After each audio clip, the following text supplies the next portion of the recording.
Protecting data across modern decentralized networks presents challenges that traditional backup solutions can't handle. At best, you'll waste time and money managing multiple solutions. At worst, gaps in coverage will leave your data vulnerable. Barracuda Backup is a single cloud-integrated solution that simplifies the backup process and allows data replication to anywhere on your network, a private cloud, Barracuda's cloud, or to the AWS public cloud. Reclaim your data. Try Barracuda Backup free at barracuda.com/backup. This is the Stephen A. Smith Show podcast. I'm Stephen A. Good noon, everybody. Welcome to the latest edition of the Stephen A. Smith Show, coming at you as I love to do every weekday over the airwaves of ESPN Radio, of course, 250 markets across the country, plus Sirius XM, ESPN style, Channel 80. Number to call up as always is 888-729-3776. That's 888-SAY-ESPN. Got a jam-packed show coming your way, some NFL talk to get into. Matt Patricia and Josh McDaniels and whether or not they're deserving of being head coaches in the National Football League. We'll get into all of that. Plus LeBron James and the Cleveland Cavaliers. How much trouble legitimately are they in after getting waxed by the Golden State Warriors last night? It was a competitive game, but Kevin Durant is coming. I've said it many, many times. He's not just coming for a title. He's coming for LeBron James, and he continues to show it every time they step out on a court against one another. We'll talk about that as the show progresses today, right here with the Stephen A. Smith Show, ESPN Radio. But it's time for Straight Talk, brought to you by Straight Talk Wireless, best phones, best networks, no contracts. We know where I'm going. We know where I'm going. The Houston Rockets showed up at the Staples Center last night to go up against the Los Angeles Lakers. At a time when they went up against, Los Angeles Clippers, I apologize.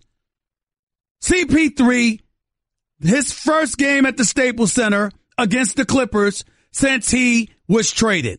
And by the way, he was traded at his own behest because he turned down a 5-year, $200+ million deal to stay with the Clippers. Some have found that highly questionable considering the fact that he's 32 years of age with an injury-prone history, at least to some small degree. Everybody recognizes that. Nevertheless, I consider him one of the greatest point guards to have ever played. I consider him one of the elite point guards in NBA history, a future Hall of Famer. There is no doubt about that. However, having said all of that, on this particular day, we have to talk about the great Chris Paul, CP3, in an entirely different light than I'm accustomed to talking about him. We have to talk about him in a fashion where negativity and fault gets aimed in his direction. There's no way around this. There's no way around this. The Houston Rockets couldn't hit the backside of Broadway last night. As a result, lost the game to the Los Angeles Clippers, who have now won their 5th straight.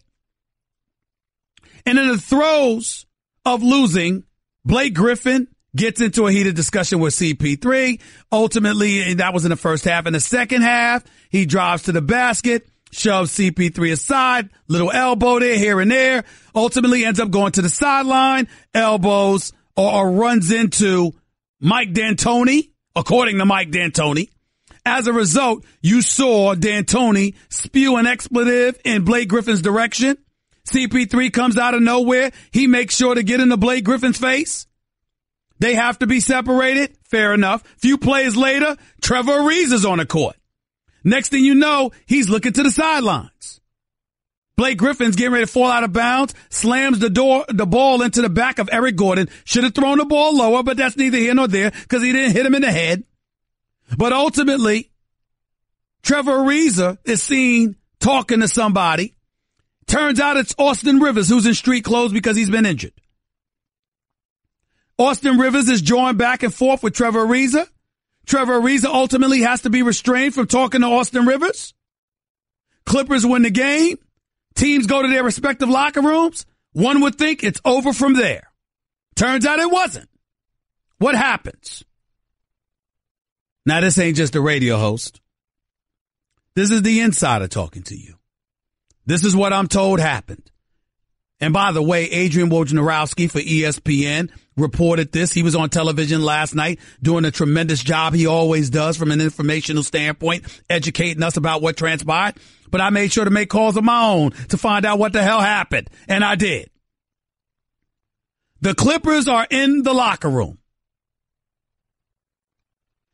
There's a back or side entrance to the Clippers locker room. It's where the players eat. But there's also an entrance beyond that point that gets you in through the back way into the Clippers training room. There's one person that would know that for the Houston Rockets. It would happen to be Chris Paul, CP3, the former Clipper. But Trevor Ariza walks in. According to my sources, CP3 is right behind him. According to my sources, Trevor Ariza starts screaming in the direction of an Austin Rivers and to a lesser degree, Blake Griffin. DeAndre Jordan sees this because his locker is closest to the training room, which I would happen to know because I've been in that locker room and I know where DeAndre Jordan's locker stall is. And DeAndre Jordan says y'all don't belong in here. And y'all ain't getting past me. And then out of nowhere comes James Harden. But outside of the locker room, at least 6 additional members of the Houston Rockets, according to my sources, are looking to get in the locker room.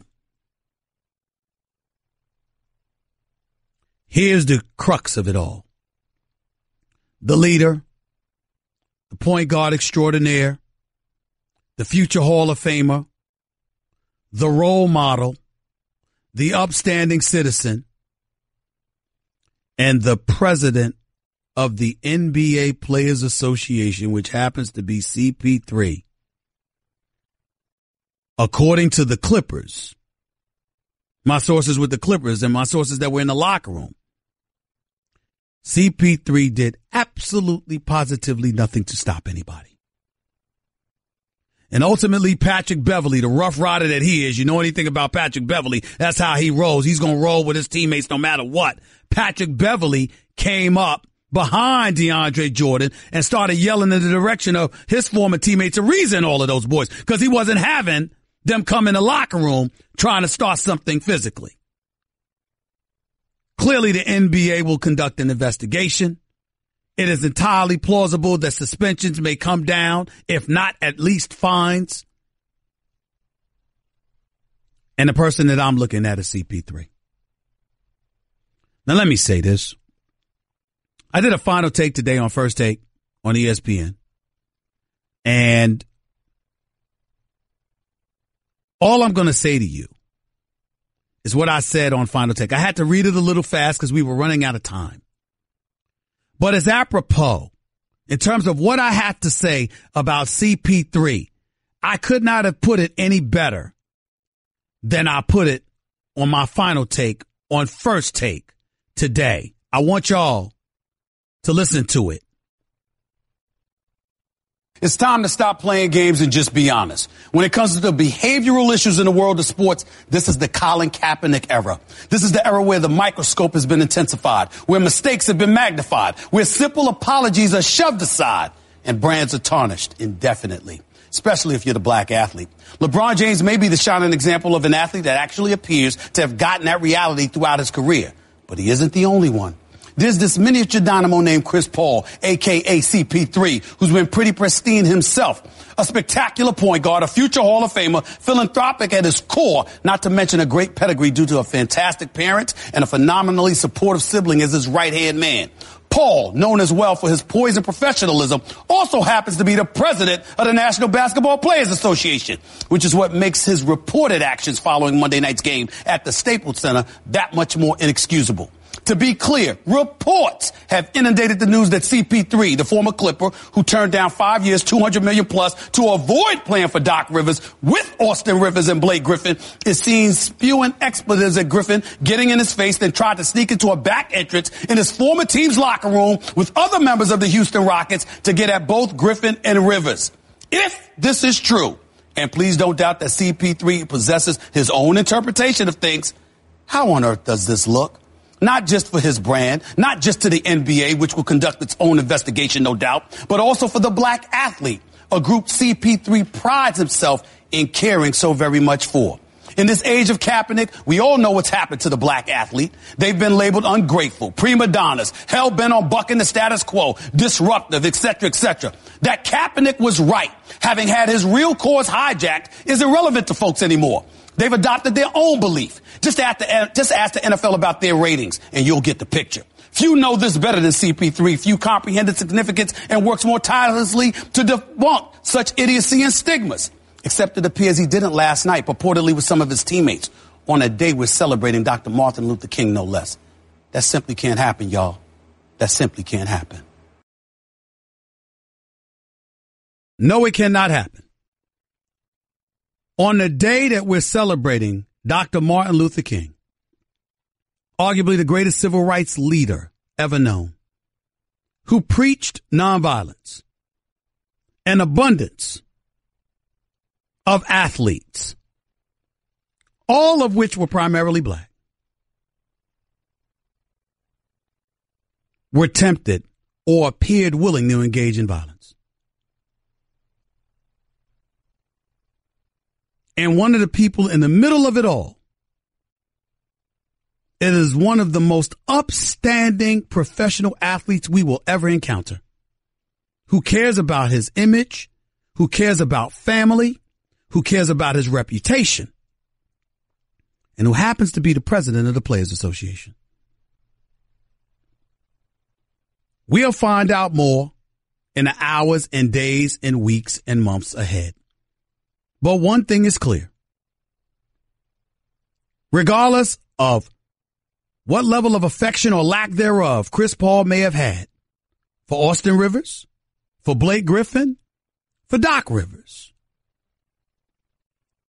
you cannot find yourself in this kind of situation.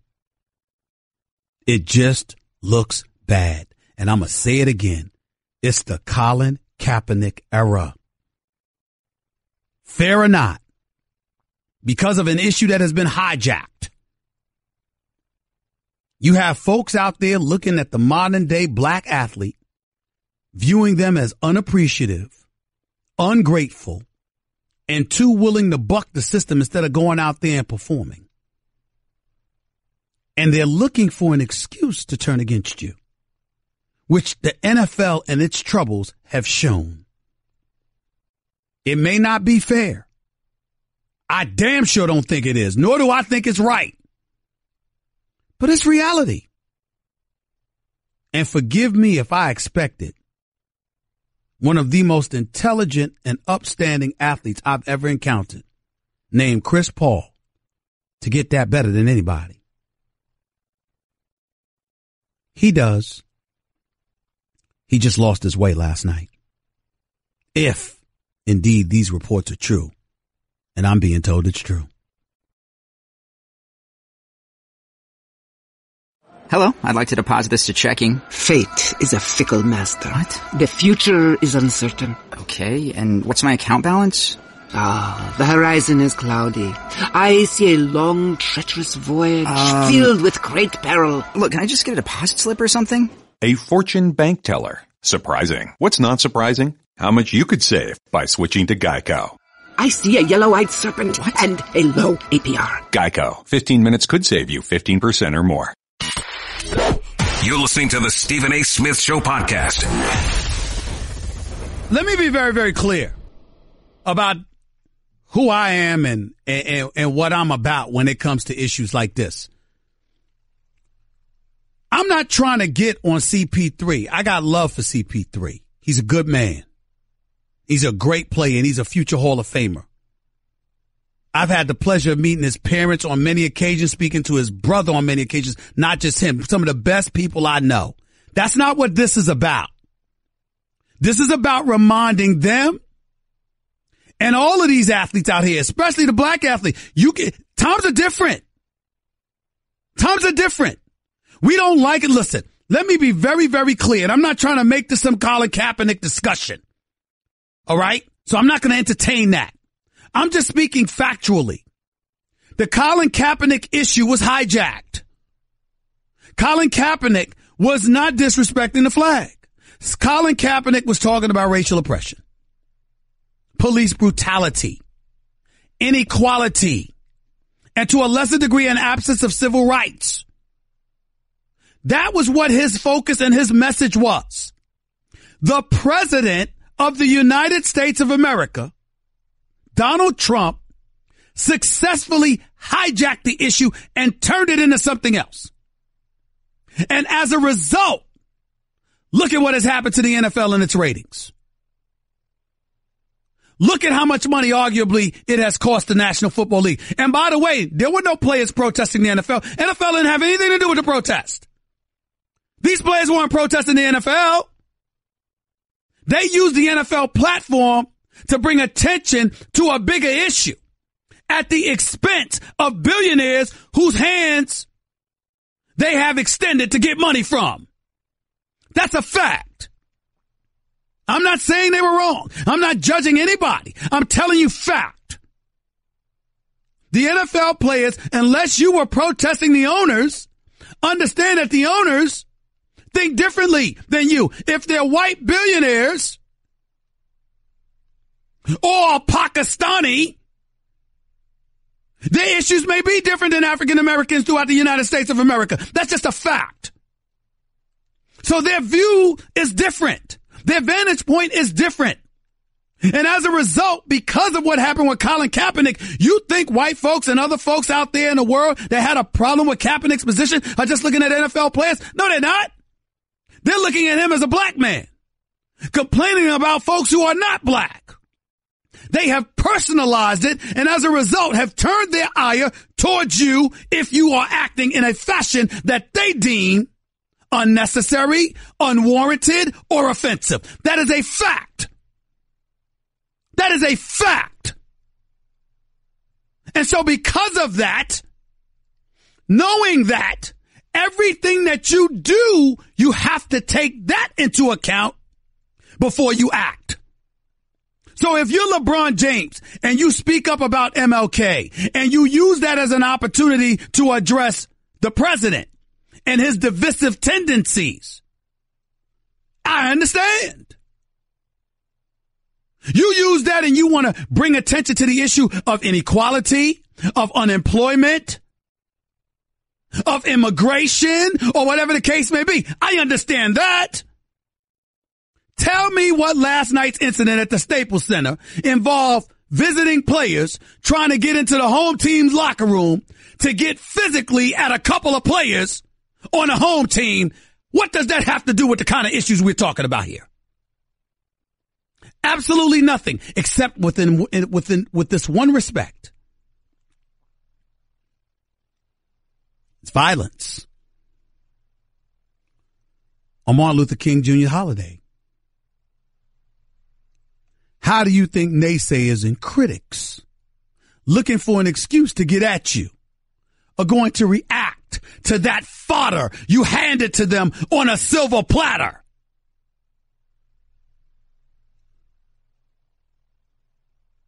I mean, why didn't you just spit in their face and tell them it was raining? You don't see how this correlates? Now there are people out there, you know what they're going to sit up there and talk about. Whether it's Stephen or anybody else, trust me, sell out and all of this other nonsense. All those people could kick rocks. Nobody's speaking against Kaepernick. Nobody's speaking against anybody in particular. What we're doing is keeping you mindful of the issues that are permeating our community through the prism of sports and how you have to watch out for that. Now, all of the players are accountable. Austin Rivers is accountable for running his mouth just as much as James Harden and Clint Capella and Trevor Ariza and everybody else was looking for a physical confrontation. But the reason I bring CP3 up into the equation is for two reasons and two reasons only. A, you're the former Clipper.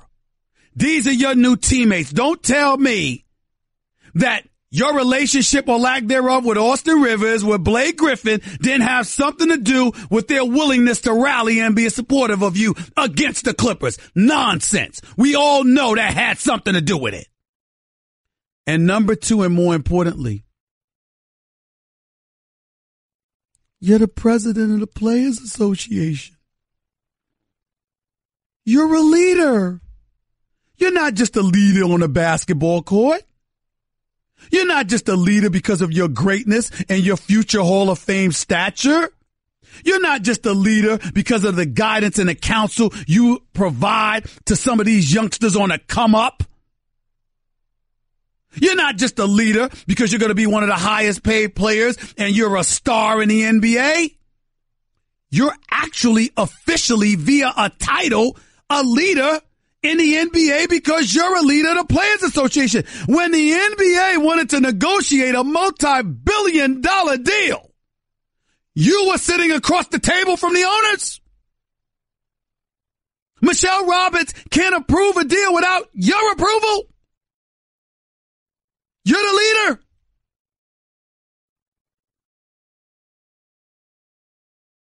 That's all I'm saying. As an upstanding citizen in terms of how to conduct yourself and what have you, I don't know too many people better than Chris Paul. This is not some indictment against the character of Chris Paul or anything like that. This is talking strictly about last night. You cannot find yourself in that position. It cannot happen. Not from you, not Chris Paul. Clint Capella, Trevor Ariza, it's all unadvisable. Austin Rivers, fine, it's all non-advisable. I get it. But CP3 cannot have his name associated with this. Great guy, great player. Great family man. Proud to know him. He dropped the ball last night. Just because he was involved. 888-729-3776. That's 888-SAY-ESPN. Back with your calls and more in a minute. You're listening live to the Stephen A. Smith Show. ESPN Radio. Guess what? You're in the middle of the Stephen A. Smith Show podcast. Damn it, I mean it! I enjoy taking positions that I have to take against some of the guys that I have such incredible respect for. And CP3 is one of them. The flip side to it is that you got to call it like you see it. And you got to highlight a particular position that you take without castigating a person's character and overall persona. And there's certainly no reason to do that here with a guy the quality of a CP3. I just disagree with what happened last night, according to what I've heard and according to what's being reported. And Charles Barkley was on TNT talking about, this is why you hate the media, because they tried to bait Chris Paul into answering something negative about Blake Griffin. Well, excuse me, that's because there is something about Blake Griffin that he obviously feels. That's a story. CP3 passed up and this is what I want to say, Charles Barkley. If I was in his face, I'd say it, but it was over Twitter, so I'm not going to bother him. But I love my brother. But here's the reality. Chris Paul walked away from $200 million. So he didn't have to play for them. So he didn't have to play for Doc Rivers. So he didn't have to play with Austin Rivers. What are y'all talking about? That's the story. What other story is there? What was a reporter supposed to ask? And if there was nothing that was going on, Charles Barkley, well then why would CP3 and the Houston Rockets try to get in the locker room afterwards? He's telling me to let it go. I know you got a radio show. Yes, I do. I have a national radio show. 250 plus markets across the United States of America, plus my national television show. Yes, I do. But that is beside the point. The point is that it's a legitimate story. It's almost like Rick Carlisle, Stan Van Gundy, and Steve Kerr and everybody talking about LeVar Ball, talking about Luke Walton was not a story. It is considered a source, and Greg Popovich is added to that list. Well, his son is the number 2 overall pick, who happens to be the point guard of the Los Angeles Lakers. I mean, if I sit up there, all right, and Carmelo Anthony is still on the Knicks, and I'm his brother, and I say Kristaps Porzingis is trash, I don't give a damn about him. As far as I'm concerned, he's hurting my brother's game. He's the one that's trying to get my brother traded. You don't think that's a story? Of course it is. Of course it is. I mean, it's unbelievable. I'm not going to even bring up the fact that a whole bunch of folks without a journalism degree want to tell people how to do journalism. I'm not going to bring up the fact that, excuse me, none of us would matter if folks were playing in front of empty seats and nobody was watching us on television or listening to us on radio. I'm not going to get into any of that. Since we want to act like Joe Public is just non-existent and don't need to be informed about such things. I'll leave it alone. It's unbelievable. It's just unbelievable. 888-SAY-ESPN. That's 888-729-3776. Joel in New Jersey, you're live with Stephen A. What's up? Stephen, Joel, how are you, brother? I'm all right. Hear Go me ahead, out man. for a minute, Stephen. Hear me out. Because a lot of your fans don't know that you did play college basketball. And a lot of fans don't know that you did have them shorts on at one point. Some people just think that you're just talking from a journalistic aspect. People don't know that you are talking from a locker. And especially when it comes to the NBA, I've been following you for a long time. And I had the privilege to be a ball boy for a guy named Fritz Massman and learn how to be a man from a guy named Otis Birdsong. And I am Caucasian. And inside those locker rooms, when people like Austin Rivers continue to bait people, and when they don't even – this is my opinion. When they barely belong in the league, when they feel entitled because of the college they came from and the college coach did his dad a favor, when Chris Paul just got tired of watching him be entitled, he lost it. I agree with you. He shouldn't have lost it. Stop right there. Austin Rivers is not great. But Austin Rivers doesn't deserve to be disrespected the way you disrespected him. Austin Rivers was a decent player at Duke. Austin Rivers is a decent player in the NBA. He's actually one of the better defenders, and he's not a scrub. I've seen plenty of players in the NBA significantly worse than Austin Rivers. I'm not going to tell you he's a star, and I'm not going to tell you there's anything great about his game. But you can do far worse on most teams than an Austin Rivers. I'm not going to disrespect him like that. That's not fair. He's not on the level of CP3, not even in the same stratosphere. CP3 is on another level than most. CP3 is great, and I understand that. But that doesn't give you nor anyone else an excuse to disrespect Austin Rivers so flagrantly. He is not a scrub. He is not a scrub. Entitlement. He doesn't come from the hard work that Chris. That's not fair. That's not fair. That's not fair, bro. I'm not going to lie to you. You're being prejudiced. You're being prejudiced against somebody with a relatively affluent background. And listen to me, Joel. Stop talking and listen, because I got your pipe down. Nobody hears you anyway. So just listen to what I'm saying to you. Austin Rivers, just because you come from an affluent background, because his daddy obviously was successful, doesn't mean you didn't work hard. It doesn't mean that you're a scrub. You might not have the want to that some others might wish you had in terms of somebody that's coming from a impoverished background that's starving for success and is willing to put their life on the line to win. Fair enough.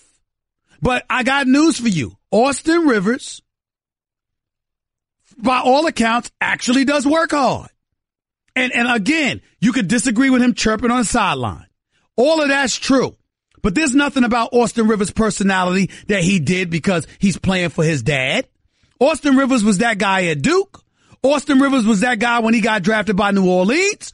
Austin Rivers has been the same guy with the Clippers. You can like him or dislike him, but don't act like it's some kind of special treatment that has him the way that he is. He's the way that he is because he's the way that he is. Can you not respect that, Joel? Answer the question. I can. Coming from you, yes, Stephen, I can. But my point still is he's chirping at a Hall of Famer. But he wasn't chirping at the Hall of Fame. He was chirping at Trevor Ariza. He didn't have any beef with CP3. Him and Trevor Ariza was chirping at one another. And CP3 and the other players got involved. Austin Rivers was talking to Trevor Ariza. You know, we both love this game very much, Stephen. I'm just surprised that actually took place to that level. So when I was a ball boy in the locker room, this players never talked about going to the locker room. Listen, the bottom line is it happened. It happened, and it shouldn't have happened. And I got to look at the leaders that allowed it to happen, which is why I'm mentioning CP3, because he's bigger than that, he's smarter than that, and he's better than that. There's no way around it. Appreciate the call. 888-729-3776. That's 888-SAY-ESPN. By the way, no matter what the weather is outside, you can always brighten the day with 1-800-Flowers.com. When you order a dozen multicolored roses for only $29.99, you'll get another dozen absolutely free. So just go to 1-800-Flowers.com, please. More of the Stephen A. Smith Show. More of your phone calls in a minute. Stick around. Don't touch that dial. You're listening live to the Stephen A. Smith Show, ESPN Radio. Guess what? You're in the middle of the Stephen A. Smith Show podcast. Damn it, I mean it. Welcome back to the Stephen A. Smith Show, right here on ESPN Radio. Hour number 2, I'll get into the Cavs, Warriors, what transpired last night, kind of things you need to look forward to as the show progresses. I'll also talk about who presumably the next Giants head coach is going to be, New York Giants, in the National Football League. And I'll tell you why I believe it should be a huge question mark as to whether or not Matt Patricia and Josh McDaniels should become head coaches in the National Football League as the defensive and offensive coordinator, respectively, of the New England Patriots. We'll talk about all of that and then some as the show progresses today. Until then, we'll get back to the phones at 888-729-3776. 888-SAY-ESPN. Morris in Long Beach. You're live with Stephen A. What's up? Yeah, Stephen A., I just wanted to say that the Bible teaches us to be slow to anger and that pride comes before destruction. And I think that what happened last night was Chris Paul forgot that he was a man of God. But that spirit that manifested in Paul's response, or that created his response, happened when he recognized that the Clippers were a better team and that he made a mistake when he went to Houston. He realized that, oh, my God. I think you're wrong, Morris. There's no way on earth that Chris Paul is going to use a regular season game with a team that was 500 coming into the game and surmise that they're a better team and he should not have left. That is not true. That is patently false. I can assure you Chris Paul does not feel that way. He believes it right now, Stephen A. He does not. I'm telling you what I know. They're not special. They've won 5 straight. They're 22-21. All right. Doc Rivers is doing a hell of a job coaching them at this particular moment in time. We understand that. But no, the Clippers are not special. Where do you think Clippers are going this year? Where do you think they're going? They're going to win it this year. Hold on. Win what? Win what? Hold on. Stop. Win what? They're going to win the NBA championship this year. Morris, you are officially banned from calling this show for the rest of the week. Have a nice day. Morris is not allowed. Don't have Morris in Long Beach call the show for the rest of the week. He can come back on next week because I got love for Morris. He is officially banned from calling this show for the rest of the week. That's Tuesday, Wednesday, Thursday, Friday. He is not allowed. Do you understand, Nuno? Do you understand, Cat Pastor? You understand, Jonathan Winthrop? Morris in Long Beach is not allowed to call into this show for the rest of this week. I will not tolerate such idiocy. He just said the Clippers are going to win the championship. I will not tolerate such idiocy. He's not allowed to call into the show for the rest of the week. Let's go to Chris in L.A. You're live with Stephen A. Real quick, Chris. Go ahead. Hey, Stephen A. Good morning. Good afternoon. Yeah, I would ban him too, Stephen A., if I have him on radio show. That's right. But real quick, I want to jump into what happened with Cleveland last night and kind of get into the root of the problem. You don't have much time, Chris, so just go ahead and do it. Okay, real quick. The 3 championships LeBron's won over the past, he's had one thing in common. And that was somebody he can trust, he can close. Isaiah being the great player, he can score, do all that stuff, but I don't believe LeBron trust him or anyone else on that roster like he did with Kyrie, like he did with Dwayne when he was in Miami. So with that being said, when the trade talks were going with Kyrie and Isaiah, who won that trade? This is why I believe Boston won the trade, not just because he's younger, he's a proven commodity. It's because you know what you're going to get with Kyrie come crunch time, and LeBron doesn't have that right now. I think deep down he knows that, Stephen A. Well, listen, of course he knows that, and it ain't deep down. It's obvious. It's obvious. And I'll deal with LeBron in hour number 2 because I got a lot to say based off of what last night's game was. What about CP3 real quick? I think he was out of line, Stephen A., but he just he ultimately knows that Clippers are nobody, but they let him get in his head. I mean, he'll be okay. He's a player association. I don't condone it, but he'll be okay. That's residue from his days with them, which is why he left.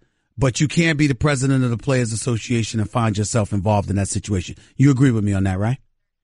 I 1,000% agree, Stephen A. Thanks a lot. I appreciate it, man. Thank you so much. Number to call up as always is 888-SAY-ESPN. That's 888-729-3776. Hour number 2, I'm going to get into what happened to the Cleveland Cavaliers last night. What none of y'all are talking about nearly as much as you should outside of my man Will Kane. Outside of him. Nobody's been talking about this enough, but I will. Hour number 2 with Stephen A. up next. Don't touch that dial. That's just a sample of what you'll hear on the Stephen A. Smith Show. Weekdays at 1 p.m. Eastern on ESPN Radio and the ESPN app. Protecting data across modern decentralized networks presents challenges that traditional backup solutions can't handle. At best, you'll waste time and money managing multiple solutions. At worst, gaps in coverage will leave your data vulnerable. Barracuda Backup is a single cloud-integrated solution that simplifies the backup process and allows data replication to anywhere on your network, a private cloud, Barracuda's cloud, or to the AWS public cloud. Reclaim your data. Try Barracuda Backup free at barracuda.com/backup. This is the Stephen A. Smith Show podcast. I'm Stephen A. Yeah. Hour number 2 of the Stephen A. Smith Show. Here with you over the airwaves of ESPN Radio. Sirius XM Channel 80, over 250 plus markets across the United States of America. On your check your FM AM local listings, please. The Stephen A. Smith Show on ESPN Radio. Number to call up as always is 888-729-3776. That's 888-SAY-ESPN. Lots of stuff to get into. First hour I spent talking about Chris Paul, CP3. How is the president of the Players Association, you simply cannot find yourself in a situation that he found himself in. I'm not accusing him of instigating anything. I don't know all the details about what happened. I know, according to my sources, Trevor Ariza came into the locker room. Chris Paul was behind him. Ultimately, James Harden came over there. And outside, 6 members of the Houston Rockets were outside trying to get into the locker room, but the door was locked and they couldn't get in. And Chris Paul knew a back entrance because of his days with the Los Angeles Clippers. And DeAndre Jordan had to stop them from coming into the locker room, and Patrick Beverly ultimately stepped into the equation. They walked in there. Trevor Ariza walked in there looking for Austin Rivers and Blake Griffin. That's what we know. My point was, you're CP3. You're the president of the NBA Players Association. You cannot find yourself in that situation. CP3 is one of the best professionals I know. Superstar, Hall of Famer, great guy, good man, great role model. This is not casting any aspersions on him, and I'm not trying to provide an excuse for any of you two. But I'm simply saying you can't find yourself in that situation, especially on a day we're honoring and celebrating the life of the greatest civil rights leader we've ever known, and Dr. Martin Luther King Jr. You just can't do it. It's a bad look. And I also mentioned the fact that this is the Colin Kaepernick era. You got a whole bunch of folks out there because a president successfully hijacked the issue and turned attention away from where it should have been, which was oppression, racial inequality, police brutality, etc., and turned it into an issue about the flag. Clearly, there are millions upon millions of people who have sided with them. The NFL ratings themselves show that and prove that. And because of it, you can't find yourself in that situation. Because as a black athlete, let's call it what it is. You're under attack. The Colin Kaepernick era is here. Rightly or wrongly, fairly or not, it's what it is. Folks who are not black, who patronize the NFL and the NBA brand and beyond, are looking for the slightest excuse to turn their backs on a sport because of the players playing in it. You have to be careful because it's about mass appeal more than it is anything else. And if you alienate 66% of the population or beyond, you're going to find yourself in a world of trouble. Financially, monetarily. If anybody's smart enough, acute enough, adroit enough, intelligent enough to know this, it is Chris Paul, a.k.a. CP3, who I assure you is one of the best professionals you'll ever meet in your life. LeBron James has it down pat. He knows what to do and what not to do. He's usually doing everything right, which is why so many people consider him a phony, because he's too good to be true, because he's the closest thing to perfection as a professional athlete as you can get. That you actually question his authenticity because of how damn close to perfect he is.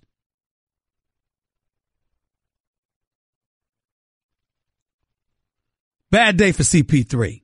Just a bad day. I certainly don't think it will repeat itself. But we got to call it what it is. And for those out there that want to attack Austin Rivers, I'm not here giving Austin Rivers a pass. Austin Rivers ain't in CP3 class. But I don't think he's a scrub.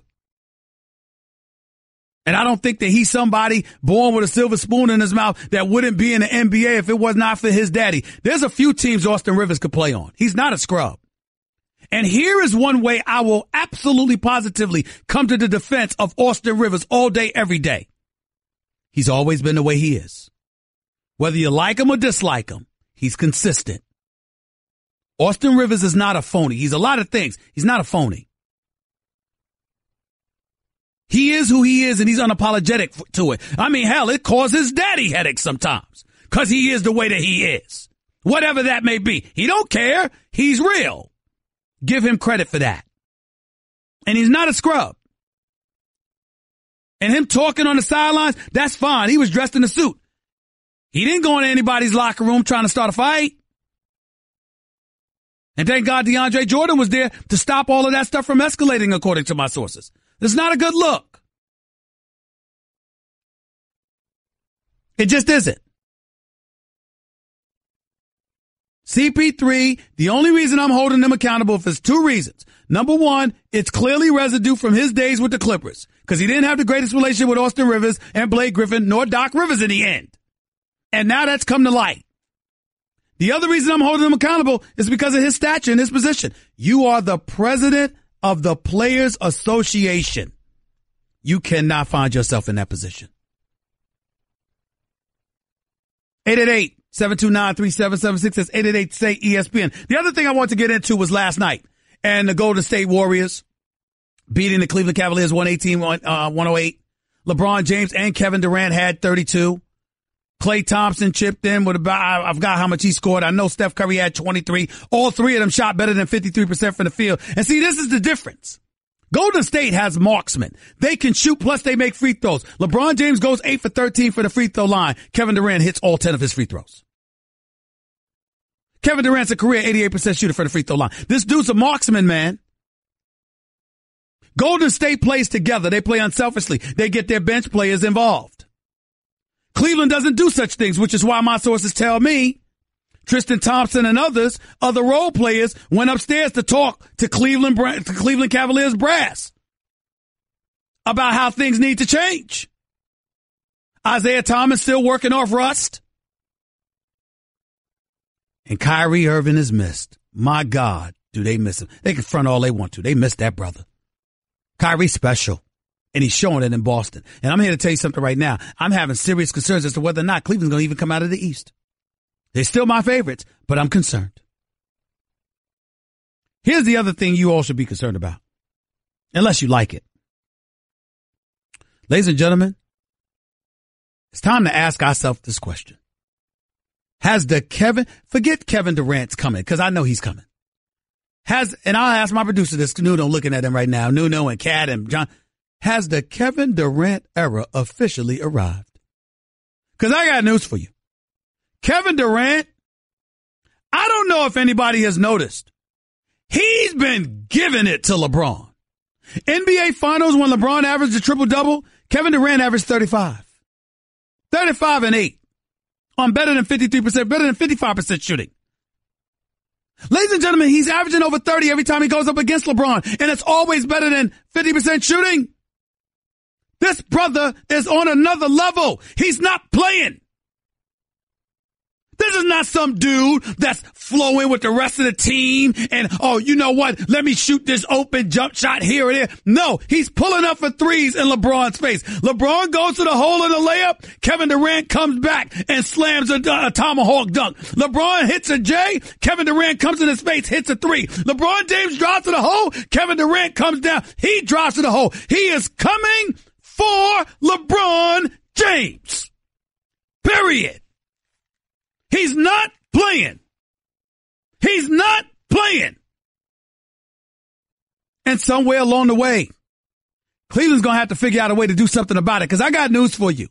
The Cleveland Cavaliers squad that I'm watching does not have any answer for this Golden State Warriors team. If the Cleveland Cavaliers don't make a move before the NBA trading deadline, they are going home in 5 games if they make it back to the NBA Finals. My man Jalen Rose came on First Take today and said the Cleveland Cavaliers are going to get swept in the finals. You know what the fallout from that's going to be, right? LeBron James leaving. Isaiah Thomas not getting his money. Cleveland falling off the map in the sport of professional basketball. I mean, there's some serious collateral damage if somehow, some way they don't get their act together. 888-729-3776 is the number to call into the Stephen A. Smith Show. That's 888-SAY-ESPN. Get the feeling of being rewarded with gold status at Shell. With the Fuel Rewards program, download the Fuel Rewards app. Join and start saving 5 cents a gallon today. You're listening live to the Stephen A. Smith Show on ESPN Radio. Back with your calls and more in a minute. By the way, I got even more to say about what's going on in Cleveland. It ain't pretty, y'all. It ain't pretty. Back with more of the Stephen A. Smith Show in a minute.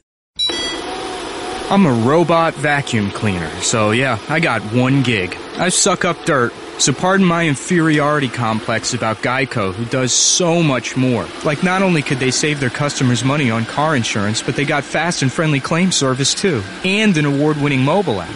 Plus access to licensed agents 24/7. Who am I kidding? I can't even do corners. Uh-oh, choking hazard. Popcorn kernels. Geico. Expect great savings and a whole lot more. You're listening to the Stephen A. Smith Show podcast. Let's get back to the phones right here on the Stephen A. Smith Show, ESPN Radio. Lots of stuff to get into today because here's the deal. You know, I already talked to you about some of the things that I was hearing in regards to CP3, Houston, and what happened last night in the aftermath of the Clippers win over the Houston Rockets.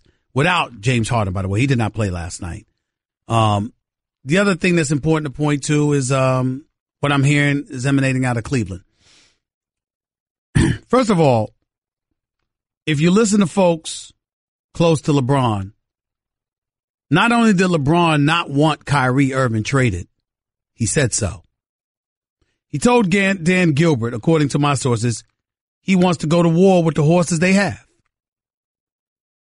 Dan Gilbert tried to use that moment to get a 3 to 5 year commitment from LeBron James to stay in Cleveland. LeBron refused to do that. As a result, Dan Gilbert has been salty ever since. And according to some folks in Cleveland and in NBA circles, Dan Gilbert refuses to do anything else to improve the basketball team.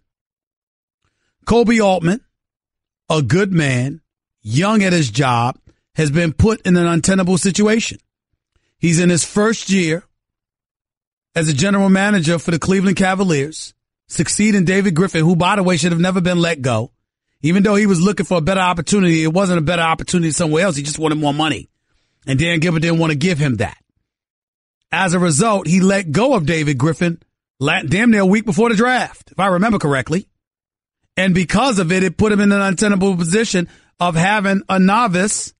And I don't mean that derogatorily or negatively about Kobe. I'm just saying that he's young. Because you have an owner who you're trying to appease on a championship squad that clearly needs a piece in order to capture, to conquer the Golden State Warriors. And if nobody's trying to say that LeBron James doesn't respect Isaiah Thomas, doesn't respect Jamie Crowder, doesn't respect those guys, that doesn't believe that they could play. Nobody's trying to say that. Nobody's trying to remotely imply that. What I'm saying is that everybody and their mother knows they ain't Kyrie. Isaiah Thomas off of hip surgery ain't Kyrie. Crowder ain't Kyrie. LeBron knows that. And would have preferred riding the war with the horses he had. But wasn't going to re-up. Dan Gilbert is circulating around the NBA, ticked off that LeBron James has the franchise in the palm of his hands right now. And so there's dissension. Meanwhile, you got Tyronn Lue that's got to coach this team. You got Tristan Thompson looking for minutes. You got Kevin Love that was asserted into the starting lineup and Thompson coming off the bench. You got Crowder trying to find his way, how to ingratiate himself with the offense. You got Isaiah Thomas looking for his money.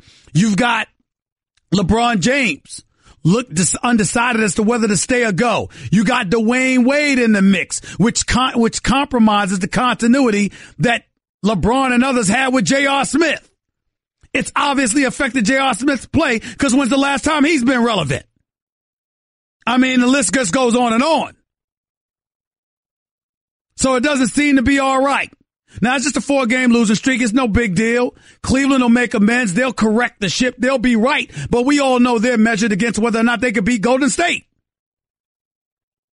So by virtue of that premise and trying to get things done on that level, the season appears to be a mess because it appears to be a foregone conclusion that the Cleveland Cavaliers would beat the Golden State Warriors. So much so that you've got people actually wishing for Boston to make the finals because at least there's more continuity with their franchise. This is a mess, man. It's an absolute mess. And it ain't getting much better. It's just that simple. Daryl in Virginia, you're live with Stephen A. Talk to me. Oh, with the Cavaliers, what do you think they could do to kind of turn it around? Get Anthony Davis, which they're not going to do. And you want me to tell you the bad part? Because if they got Anthony Davis, they'd be the favorites to win it all right? You want me to tell you the bad part about all of that, Daryl? Yeah. Boston might get him. I know. Do you think maybe they should get Roy Hibbert? I mean, at one point he was a great defender. At least that could give them somebody that can protect the basket. Did you just say Roy Hibbert? Is that what you just said? A few years ago, he was a dominant defender. Let me ask you a question. How big are you? I'm 6'4". All right. How much do you weigh? 280. Where's the hairline on your head? The hairline on my head? Yeah. It's receding. Okay. Let me ask you a question. Yes, sir. Was it that way when Roy Hibbert was productive? No, it wasn't. Wasn't that a long time ago? That was about a couple years ago. When it was, a couple? the Pacers were That's the Heat. not true. That's about 3-4 years. LeBron's been in there for 3 years. Right. So right. this was 4 years ago. Don't you think I asked you? Take a moment to take a deep breath and ask yourself what was life like for you 4 years ago compared to what it is now. Right. That was a long time ago. Come on, bro. Come on, Darryl. Come on, man. You my brother. You better than that. You know. 4 years ago. Come on. I'm going to give you, listen, here's what I'm going to do, Darryl. I want you to call me back tomorrow, okay? Okay. I'm going to put you on the line tomorrow, and I'm going to give you 24 hours to lick your wounds and rethink the error of your ways. You called into the nationally syndicated Stephen A. Smith show, and you proclaimed over the national airwaves that the answer to the Cavaliers' championship prayers was Roy Hibbert. I'm going to give you give you an opportunity to correct yourself on that. And make sure your boys are listening, because you know better. It was blasphemous. It was just blasphemous. Thank you for the call. Bugsy in Indiana, you're live at Stephen A. What's up, man? Nothing much. Talk I to was me. calling to pick a beef with you that I've had for a while. Okay, go ahead. And that is, why in the hell do you think Chris Paul is so great? Hold on, stop right there. I need you to step back from the mic because you sound like you're in a tunnel. So I want to make sure my audience understands you. Go ahead. Well, he's never won anything. And as of last night, his only ever accomplishment just got ruined because he's never going to have his number retired. Which, the Clippers, do they even have any numbers retired? Bugsy, can I ask you a question? And I love that name, by the way. I love it. I love the name Bugsy. But let me ask you this question. How'd you feel about Dominique Wilkins?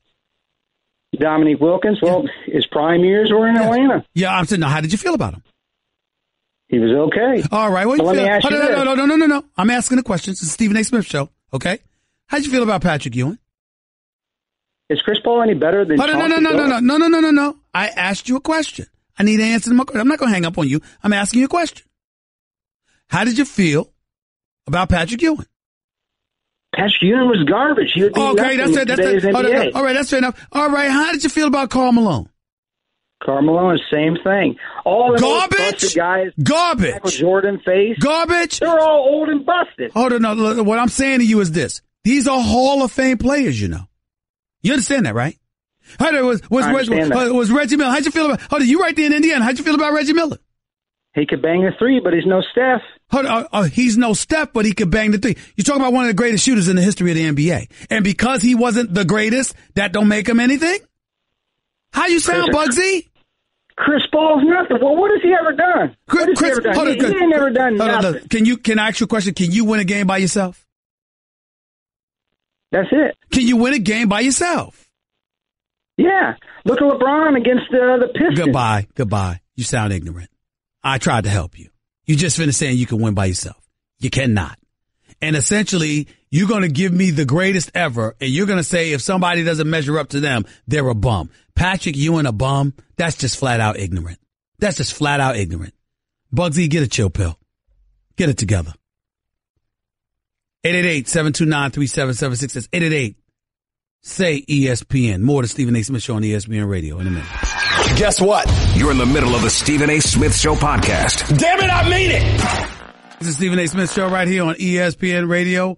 888-729-3776. That's 888-SAY-ESPN. ESPN Radio is presented by Progressive's Home Insurance. Get your quote at Progressive.com today. Back to the phones we go. Stephen A. Smith Show, 888-729-3776, 888-SAY-ESPN. Raul in Miami, you're live with Stephen A. Talk to me. Stephen A., what's happening, man? Talk to me, my brother. How are you? Too much going on, man. Too much going on. Tell me about it. All right. I think, honestly, with the thing with Chris Paul and, like, most NBA players and stuff, I think what it is really, like, it's a bad divorce, you know? Like, you go, you have your family, you have everything in that house, you know, like the Clippers, they were there for years with Chris Paul, and then all of a sudden, there's bad blood, they get divorced, and then you got to go back to that house. You know, there's just bad situations, bad blood, you know? It's just doesn't work, you know? I got you. Makes sense. Appreciate the call. Thank you. Chris in Orlando, you're live with Stephen A. What's up? Hey, what's up, Stephen A.? I got a quick question. Yes. If Kevin Durant was to win 3 rings, would you consider him on the same level as LeBron James? Yes. Really? Even on Golden State? Yes. Because, again, I still think it was the weakest move I've ever seen by a superstar. But it doesn't take away from the greatness that he puts on display. Kevin Durant is a career 27-point-per-game scorer. Whatever he's doing now, he was doing even more of it in Oklahoma City. The only thing he didn't win the rings, that's fair. And he's not, when you look at LeBron, he's not the physical specimen that LeBron is. LeBron can't shoot like that, brother. LeBron can't shoot. Hold on. LeBron can't shoot perimeter shots. LeBron can't shoot from the free throw line like him. He can defend and he can score. LeBron defends differently, scores differently. They're two completely different players, but just as explosive. That's true. I got an idea on how he could be bigger than LeBron, though. Go ahead. I'm a New York Knicks fan. I think if he was to go to a big franchise like New York, he'll be bigger than LeBron. He'll be bigger than Kobe. All he has to do is win one ring outside of another Golden State ring. He won't be bigger than Kobe. He won't be bigger than Kobe. He won't be bigger. That I can promise you. He's not going to be bigger than Kobe. He's not going to be bigger than 5 rings for one of the greatest franchises in the history of sports, which is the Los Angeles Lakers. He's not going to be bigger than Kobe. But he's going to be up there. And let me tell you something. You got to remember, Kobe doesn't have 5 NBA Finals losses. LeBron, do you understand that if things go the way that they're going, LeBron James is going to have 6 Finals losses on his resume? LeBron is on the verge of being mentioned in the same sentence as Jerry West. Now, Jerry West is one of the great players. He's the silhouette, a man I have profound respect for, who I consider to be a basketball savant. And it ain't his fault that he's 1-8 in the finals. But you do remember that. And LeBron James has 3 rings, not 1, so that's good. But LeBron James is on the verge of losing his 6th NBA Finals. You realize that? No, yeah, you're right. Take it easy. Have a good time. Be here. In Indiana, you're live with Stephen A. Talk to me. What's up, Stephen? How you doing? I'm good. Talk to me, bro. Is our standard that low that Chris Paul is a Hall of Famer? Well, you could say that, but look at Reggie Miller, who hasn't won a championship. Look at Chris Mullin, who hasn't won a championship. the Patrick Ewings of the world who hasn't won a championship, the Karl Malones and John Stocktons who haven't won championships. I mean, there are plenty of people who haven't won championships. So what happens is you look at their great individual abilities. And from an individual ability standpoint, there is no question that Chris Paul is a Hall of Fame talent as a point guard. I don't know. I said as a talent. You understand? In other words, what I'm saying is, let's say, for example, let me give you a perfect example, and I'll work with you with this, Beham, because I can understand where you're coming from, okay? I want you to listen to me and listen to me good, okay? Okay. Let's look at it this way. Don't you think that Aaron Rodgers is a bad man? Bad man. Right? Let's eradicate the one Super Bowl championship he had when he beat the Steelers, right? Right. Let's say, for the sake of argument, just for a moment, that Aaron Rodgers never won a Super Bowl title, but he plays the way that he's been playing. Would you say he's not a Hall of Famer?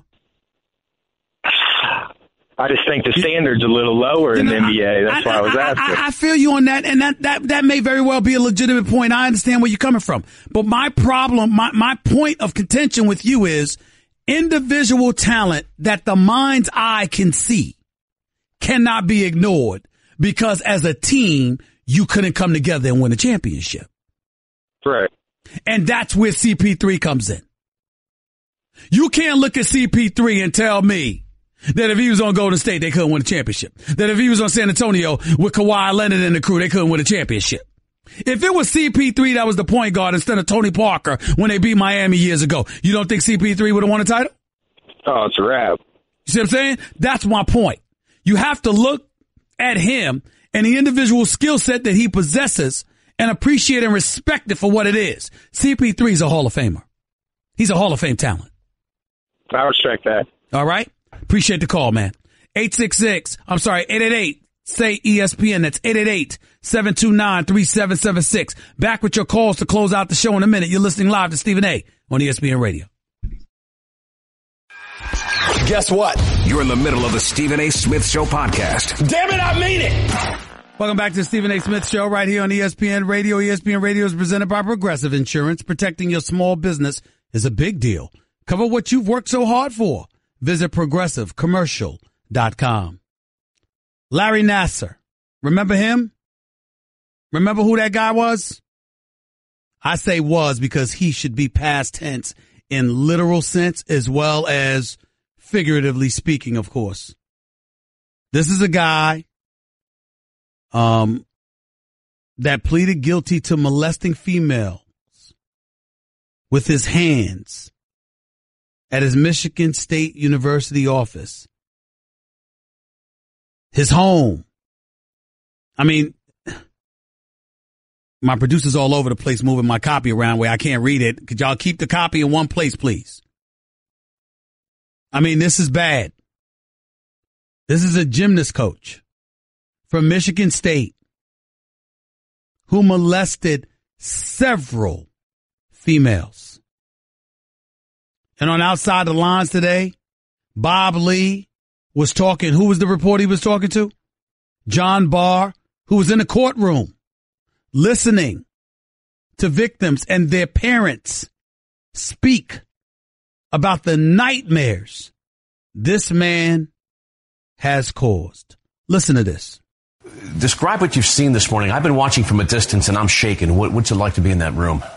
It's been tough, to be honest with you, Bob. It's highly emotional for everybody, including the people who are covering this. We've had to sit there and listen to mothers who've talked about their daughters committing suicide.